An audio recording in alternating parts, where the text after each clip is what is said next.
नमस्कार मित्रांनो, लक्ष्मीच्या पावलांनी या मालिकेच्या पुढील भागामध्ये आपण पाहणार आहोत सरोज ही कलाला कशाप्रकारे सुपामध्ये तांदूळ घेऊन डान्स करायचा हे शिकवत असते आणि ते पाहून अद्विकला खूपच आनंद झालेला असतो.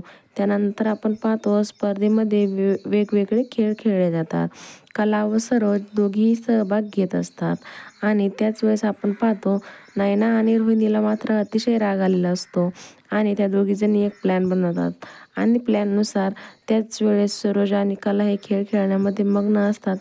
तेव्हा रोहिणी ही जाणीवपूर्वक सूरजला धक्का मारते आणि सरोज खाली पडते आणि तेव्हा कमरेमध्ये खूपच दुखापत होते. त्याच वेळेस कला ही अतिशय घाबरते आणि विचारते, सरोज मॅडम तुम्ही ठीक आहात ना? आपण पाहतो सरोजला व्यवस्थितपणे उठता देखील येत नाही. त्यानंतर आपण पाहतो सरोज ही झोपी गेलेली असते आणि त्याच वेळेस कला त्या ठिकाणी येते व ती सरोजच्या पायाला पाहते. पायाला सूज आलेली असते. ती सरोजच्या पायावर हळदीचा लेप लावू लागते. आता पुढे येणाऱ्या भागामध्ये सरोज आणि कला यांच्यामध्ये सर्व गैरसमज दूर होऊन कशाप्रकारे प्रेम वाढीस लागणार हे पाहणे अतिशय रंजक ठरणार आहे. लक्ष्मीच्या पावलांनी या मालिकेच्या नवनवीन अपडेट्स बघण्यासाठी आमच्या चॅनलला लाईक करा, शेअर करा आणि व्हिडिओ आवडला असल्यास सबस्क्राईब करायला विसरू नका. धन्यवाद.